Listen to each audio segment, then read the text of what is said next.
Hey, what's going on, everybody? Echo Side Fiend here, back once again, jumping up on here today with my review of the Naught, the 6th Joker's card in ICP's second deck of Joker's cards of the Dark Carnival. So, this came out a year ago today, as a matter of fact, August 12th of 2025. It was officially released at The Gathering. Of course, you could get it from the website, shows, all that kind of stuff. My friend Ivory actually picked it up for me at The Gathering, and so I had the physical copy in my hands within a couple of days of her getting back. Of course, I listened to it as soon as it dropped on streaming. I listened to it on Spotify. So my initial plan was, after I got the physical copy from her and had a few weeks to listen to it, that I would do a review of it. And of course, it's one of those things that I just never got around to. I know I say it a million times, but so as I got farther and farther away from the release date, I was like, we'll just do it on the anniversary. So here we are. We're doing that today, so let's jump right into it. So right off the bat, the cover, I know there's probably going to be a lot of reflection and glare on there, but you can see it. We've all seen it. You get the gist of it. I really like that cover. I think it with the grayscale of the actual image on the black background, it gives it like a very hard to see look, and it kind of reminds me of something that could be in the afterlife. We'll get into what I feel about that, and I think anybody who watches my channel probably already knows.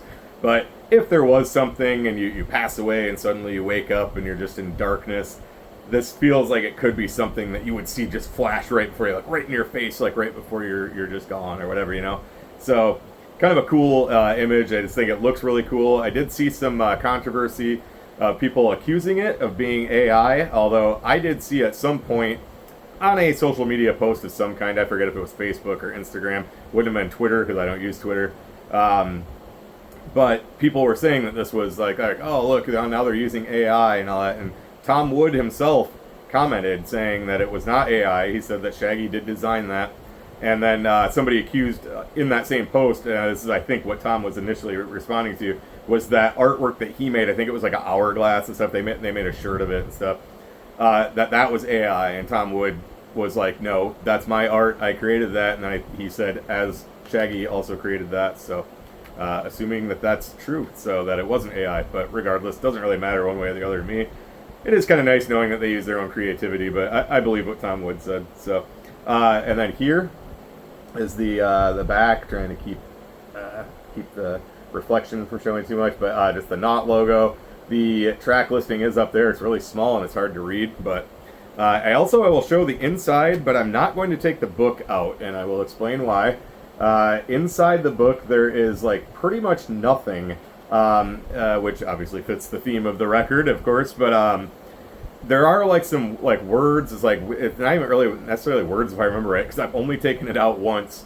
There's like just lettering and stuff. I'm guessing it's something you're supposed to decipher or interpret, but the day I got this, of course, I took it out to like see what's in there, and as I was handling it, because it's this glossy black, it was leaving like the skin oils, like you could see right where my thumb was while I was holding it on one page, and I'm like, no, I don't want to get that all over everything, so I literally have not taken it back out, and I'm not going to do it now. So again, like there's basically nothing in there. I'm sure you can look online and find it, and find pictures, but I'm not going to take it out. So yeah, that's basically it. So we'll jump right into the tracks. I'm going to grab my tablet here.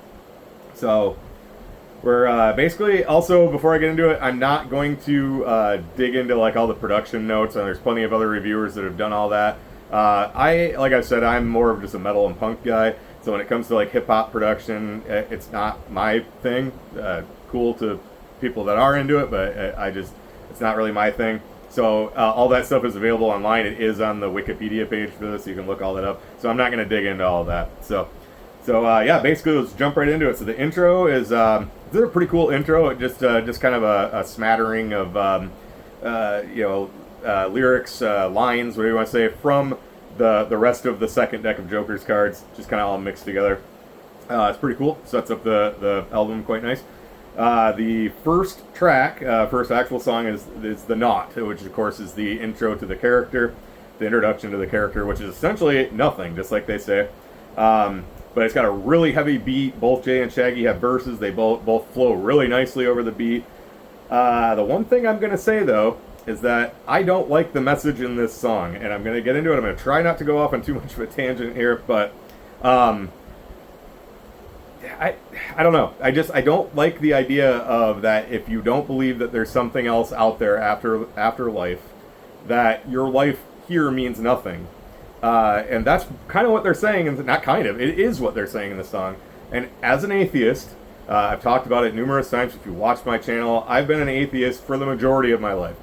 I was raised Catholic. I started deconstructing probably about the time I was like 14 and a half to 15. I started questioning all this stuff. Everything I was raised in. I wasn't raised in a strict Catholic family, but we went to church every Sunday, and my parents still pray before dinner. My mom still prays, which is fine. Hey, whatever. I don't care. But I don't believe any of this stuff, and I got away from it. By the time I was almost 18, I'm going to say like 17 and a half-ish, maybe 18, when I was like, I don't believe this shit anymore. And because going into my senior year, I was already an atheist. So, and I don't like that accusation that if you don't think there's anything after this, then what's the point of even being here? You don't even matter once you're gone. And I'm like, no. This life matters more because I don't believe there's anything after this. I would go as far as to say I know there's nothing after this. So while I'm here, I'm going to make the most of all the time I've been given.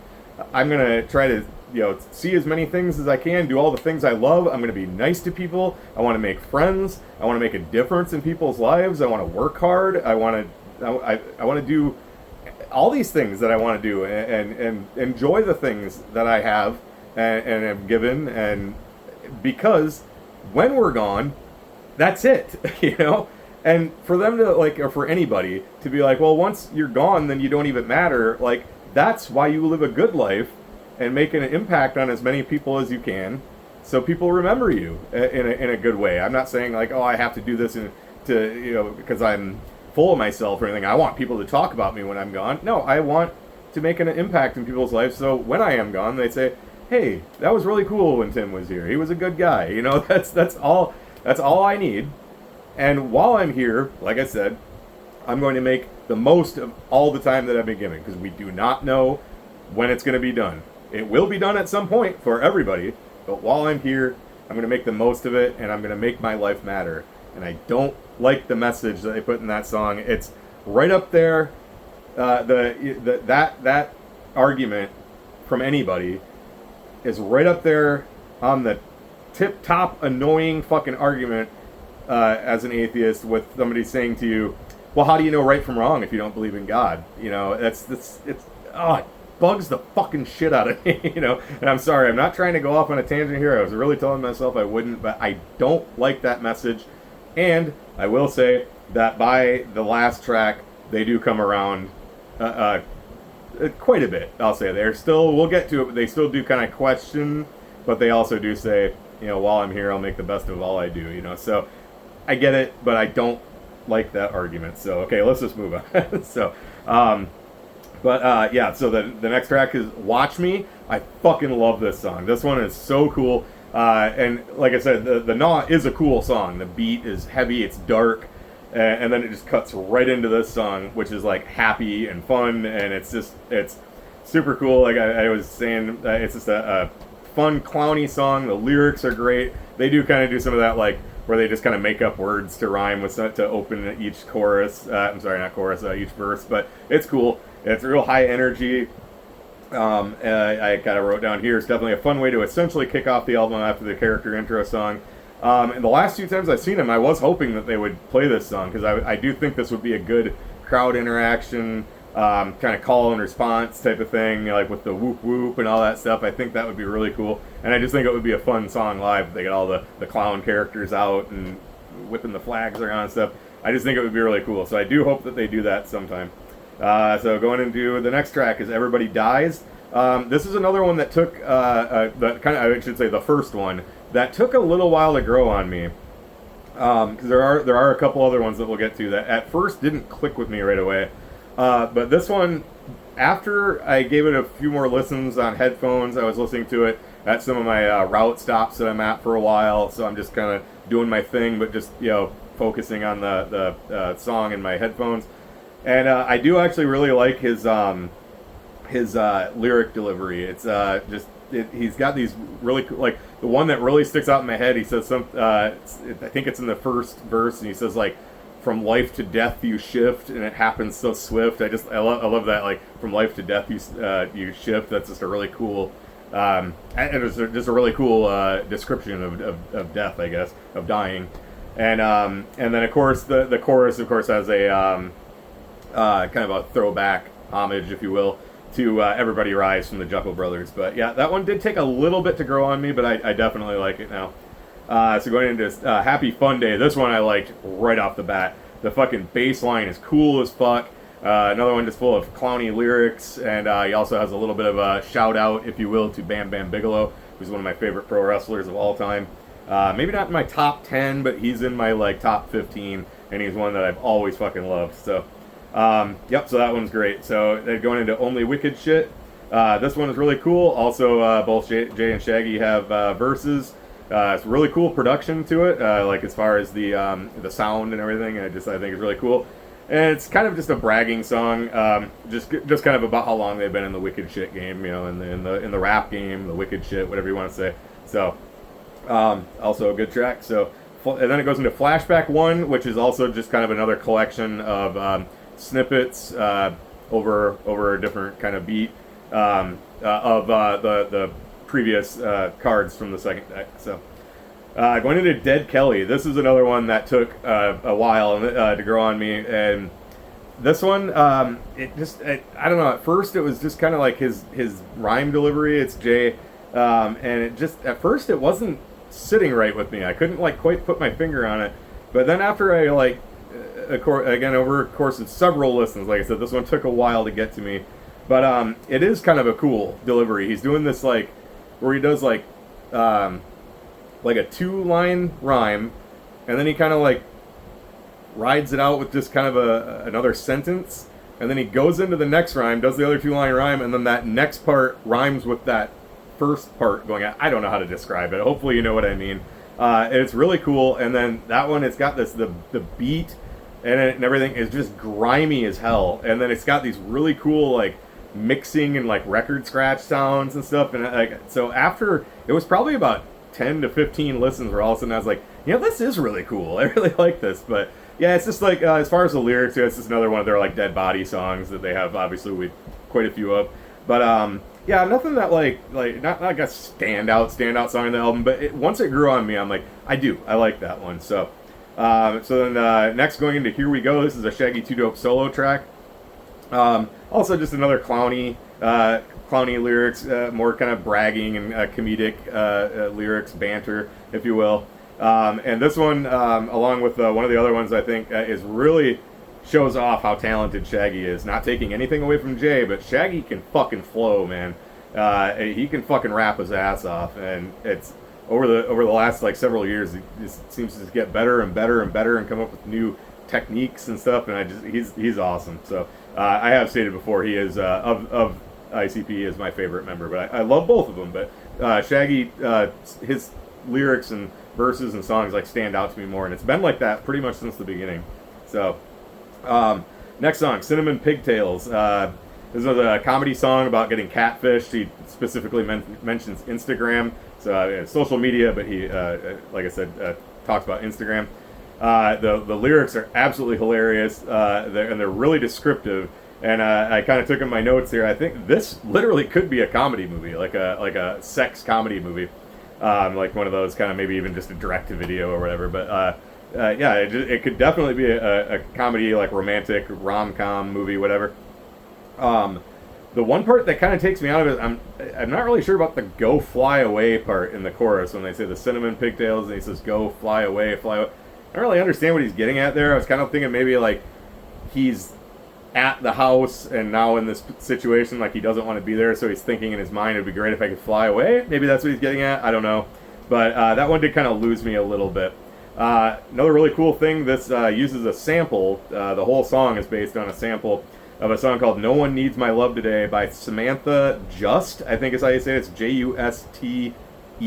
So I don't know if it's Just or Juste or whatever. But just real quickly, all through like high school, probably like 11th and 12th grade, when I had, I bought my own car in like, it was like, yeah, we'll just say 11th and 12th grade, just for sake of argument. And I didn't have a CD player in it until going into my senior year. So I had a tape deck in it, but didn't have a lot of tapes. So I was already buying CDs at that time. So, the alternative music explosion had just taken off at that point. I've always been like, punk and like metal. Metal was on its way out, because of the alternative. And I got so burned out on our local radio station, rock radio, it was 94.5 KLQ, that one day I got in my car and I'm like, you know what? I'm listening to fucking oldies from now on. And we had a channel around here. It was WODJ 107.3. And all the way until I got my CD player in my car, that's all I fucking listened to. And I even had a fucking WODJ sticker on the back window of my car. And people always thought that I was driving my parents' car. They're like, what? I thought you had your own car. I'm like, I do. And they're like, why is there an oldie sticker on it? So I listen to fucking oldies, motherfucker. That's why. And that song that no one needs my love today is one that would be on there quite a bit. And I just always loved that orchestral kind of creation in it. And just always liked it. Every time it came on, I'd turn it up. At the time, I could sing all the lyrics to it and everything. And it's just a cool song in my memory of my summers and stuff going into my senior year in high school. And to hear them have that as like the whole like structure of the song was really fucking cool. As soon as it started, I was like, yeah, Samantha Just. That's how I've always said it, is Just. So I was like, hell yeah, no one needs my love today. And I went back and listened to it on YouTube after that. So I just think that's really cool. So that really sticks out to me. So I'm Still Breathing is the next song. This one is awesome. I kind of gather from the lyrics, it's just kind of being grateful for what you have, for being alive, just for just getting to exist, and there's a lot of really cool guitar work in it. There's a cool solo, and just the structure of the song based on the guitar riff I really like. And Shaggy does rapping on it, and Jay sings, and he does a great job. I know he gets a lot of shit for singing. I think he does fine. As you see, the lyrics are just about, sometimes life is kind of hard, but as long as you're still breathing, as long as you're still alive, you can get up and you can fight back and reclaim your life. So I think it's a good message, and it's a really fun track. So really good track. Next is Pop Out. I love this one. I've seen some reviews give it kind of ho-hum reviews. I love it. I love the production in it. I think it's a Shaggy solo track. I think he does great lyric delivery. And when I saw him at the Venue in November, so it would have been just a few months after this album came out, he performed this song, and I think it was also with Here We Go. I think that was also the other one he did. But he definitely did this song. Those are the only couple songs I've seen performed from this album. And it's just a song about tits, and hey, tits are great, right? We all love tits, so it's cool. It's just a fun song. And like I said, I love the sound and the production. I don't know how to describe it, but I just really like it. So, real fun track. So, Flashback 2, this one is just like Flashback 1, just some snippets from the songs, although this one sounds different, and it's got really spooky, production to it, and it's got some cool guitar riffs throughout it that I like. So, next song is Throw 'Em Up. It's another very braggadocious song. It's got, from what I gather from the lyrics, is celebrating the hatchet, celebrating the Psychopathic Records and just ICP in general. Real fast-paced delivery. They both have verses in it, and I've also noticed that if I'm driving, like a couple weeks ago, I was on heading over to Grand Haven, Michigan. This is about a 45-minute drive.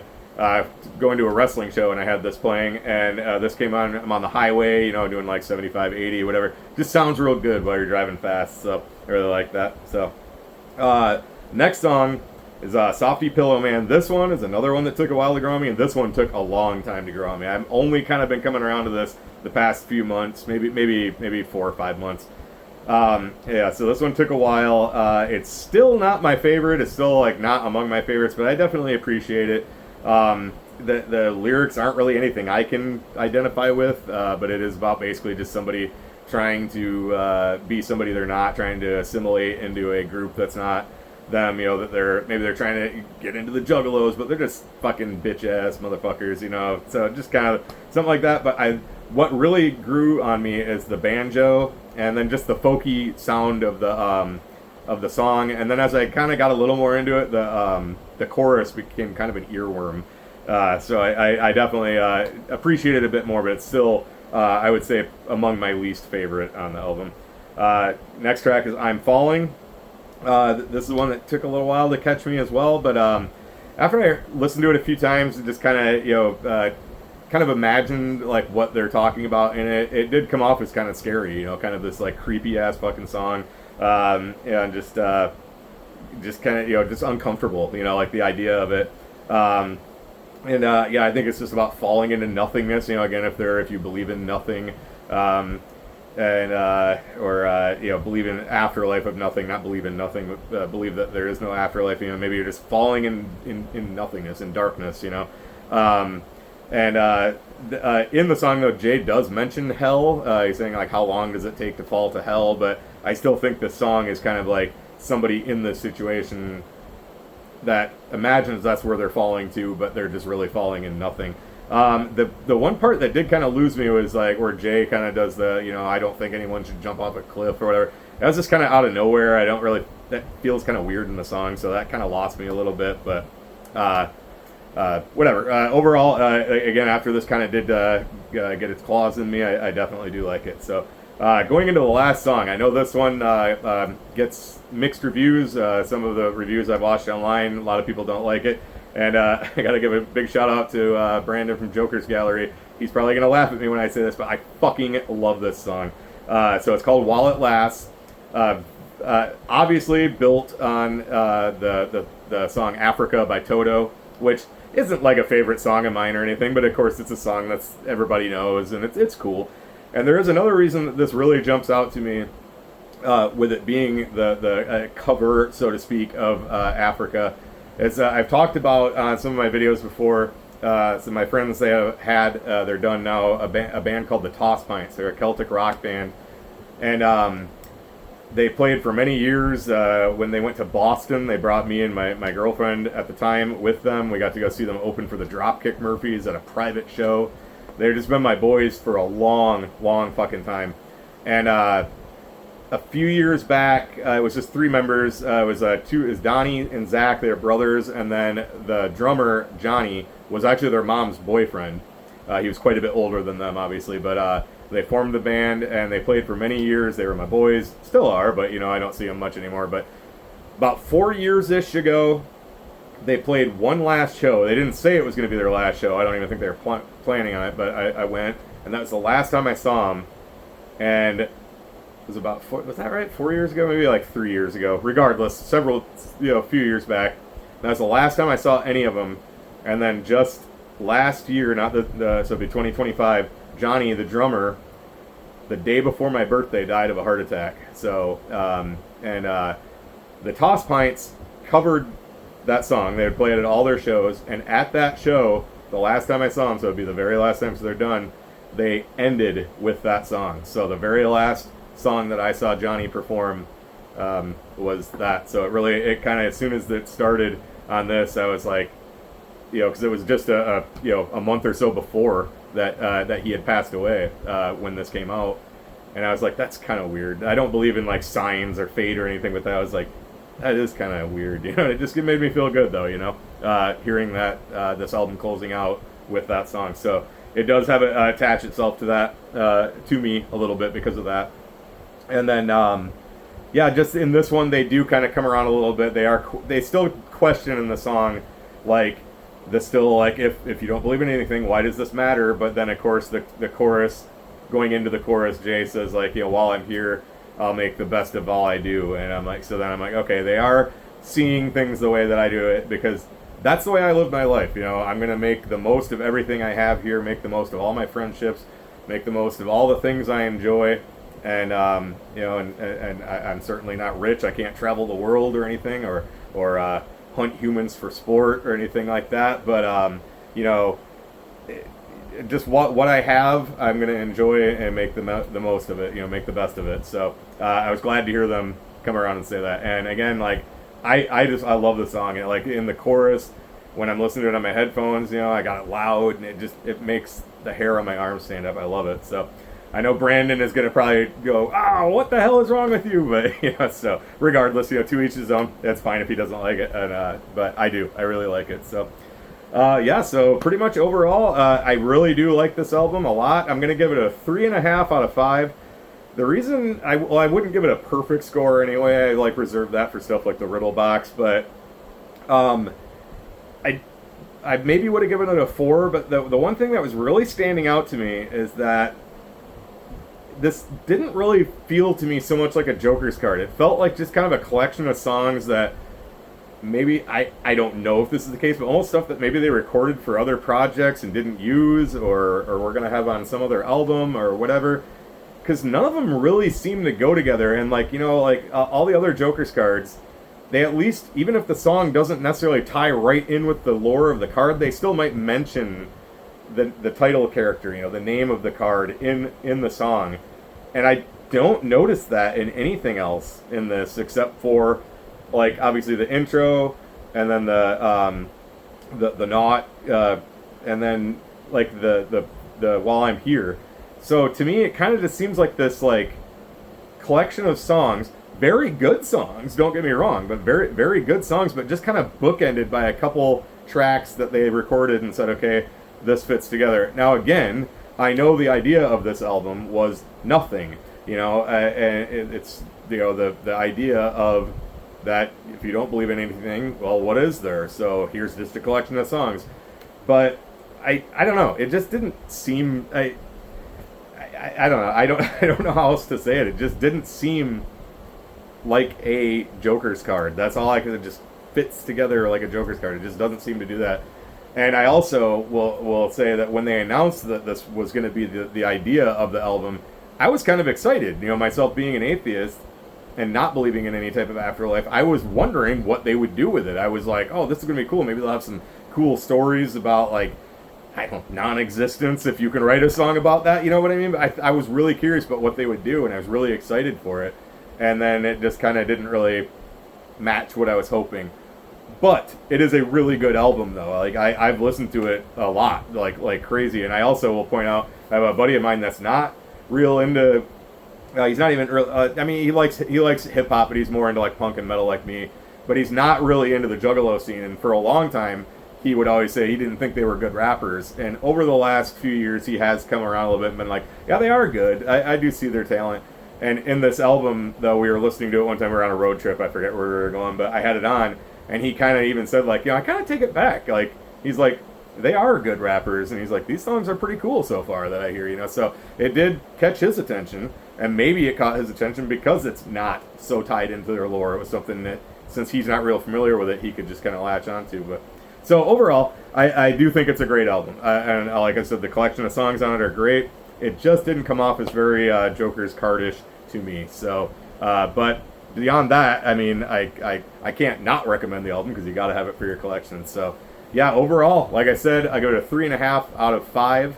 And while it didn't seem real Joker's cardish to me, I guess I would say it's a good ending to the second deck. And I am very excited to see where they go with the third, assuming that they're still planning on doing it. I know he said they're going to. Jay said they're going to. So let's hope. And hopefully it doesn't take as long. So, well, I think that's about all I got. So thank you for watching. Thank you for supporting. This is Ecocide Fiend, and I will catch you in the next one. Too sweet.